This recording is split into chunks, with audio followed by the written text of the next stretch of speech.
আইএসসিতে এবার আগের নিয়মে বদল আসছে এবং আর ইংরেজি সহ 4টি বিষয় নয়, এবার থেকে পাশ করতে হবে 5টি বিষয়। 2027 সাল থেকে কার্যকর নতুন নিয়ম।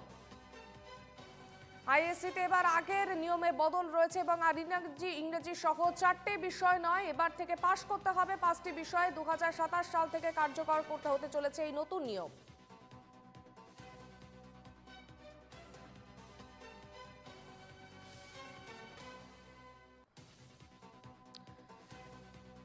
আইএসসিতে এবার আগের নিয়মে বদল আসছে এবং যেমনটা জানা যাচ্ছে 2027 সাল থেকে কার্যকর হতে চলেছে এই নতুন নিয়মের। এবার থেকে পাশ করতে হবে 5টি বিষয় এবং ইংরাজি সহ 4টি বিষয় নয়, এবার থেকে পাশ করতে হবে 5টি বিষয়। আমাদের সঙ্গে টেলিফোন লাইনে রয়েছেন প্রতিনিধি বিউ সরকার। বিউ, আইএসসিতে এবার নিয়ম বেশ কিছু বদল করা হয়েছে, কি কি বদল রয়েছে? একদম তোমায় জানিয়ে রাখি যে আইএসসিতে যে আগে যে নিয়ম ছিল সিআইএসসি এবং বোর্ডে 2027 দশম ও দ্বাদশের পাঠ্যসূচিতে সেটা বদল হলো। 2027 সালে যারা আইএসসি অর্থাৎ দ্বাদশ শ্রেণীর বোর্ডের পরীক্ষায় বসবে তাদের ইংরেজি এবং আরো অন্তত 4টে বিষয়ে পাশ করতে হবে। অর্থাৎ আগে যেটা ছিল 3টে বিষয়ে পাশ করলেই হবে, এবার সেটা 4টে বিষয়ে পাশ করতে হবে।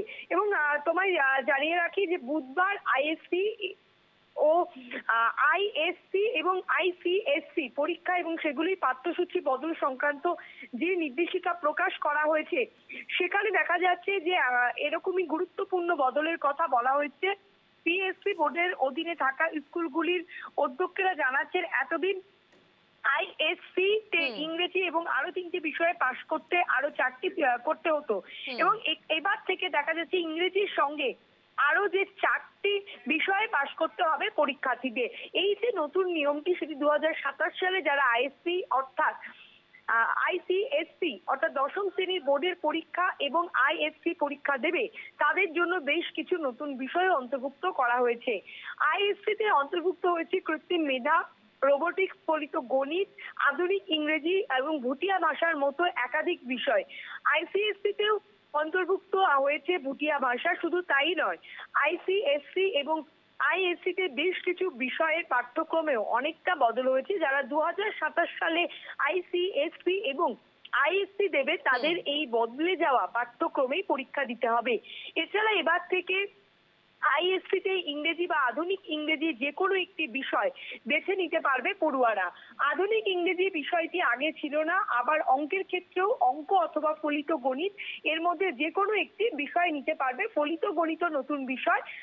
ফলে তোমায় জানিয়ে রাখি যে যেটা মনে করা হচ্ছে যে আগামী 2027 থেকে যারা আইসিএসসি অর্থাৎ দশম শ্রেণীর বোর্ডের পরীক্ষা দেবে এবং আইএসসি পরীক্ষা দেবে তাদের জন্য নতুন পরিবর্তন আসবে। বেশ, একেবারে তুমি সঙ্গে থাকো। যে খবরে আমরা নজর রেখেছি, আইএসসিতে আগের নিয়ম বদল করা হয়েছে এবং একাধিক বিষয় অন্তর্ভুক্ত করা হয়েছে। তবে এবার ইংরেজি সহ 4টি বিষয় নয়, এবার থেকে পাশ করতে হবে 5টি বিষয়। বিউ, বেশ কিছু বিষয় অন্তর্ভুক্ত করা হয়েছে, সেগুলো যদি একবার বলো। দেখো তোমায় আমি জানিয়ে রাখি যে যে বিষয়গুলো অন্তর্ভুক্ত করা হয়েছে সেগুলো হচ্ছে যেমন ভুটিয়া ভাষা, সেটা যেমন অন্তর্ভুক্ত করা হয়েছে। তারপর এআই এআই সেটাও যেমন নতুন একটি বিষয়। এবং তোমায় জানিয়ে রাখি যে আরো যে বিষয়গুলো তোমাকে যেটা বললামই কিছুক্ষণ আগে যে এআই অর্থাৎ আর্টিফিশিয়াল ইন্টেলিজেন্স, এটাও যেমন অনেকটাই নতুন বিষয়। তার সঙ্গে সঙ্গে ফলিত গণিত, আধুনিক ইংরেজি, অন্যদিকে রোবোটিক্স এবং কৃত্রিম মেধা। অর্থাৎ এই যে কৃত্রিম মেধা, রোবোটিক্স, ফলিত গণিত, আধুনিক ইংরেজি, ভুটিয়া ভাষার মধ্যে এরকম একাধিক বিষয় সেগুলো অন্তর্ভুক্ত করা হয়েছে নতুন এই সাবজেক্ট। এবং পাশাপাশি আগে যেটা ছিল যে 3টি বিষয় পাশ ইংরেজির সঙ্গে আরো 3টি বিষয়। 2027 সাল থেকে নতুন নিয়ম কার্যকর করা হবে। আপাতত ধন্যবাদ বিউ।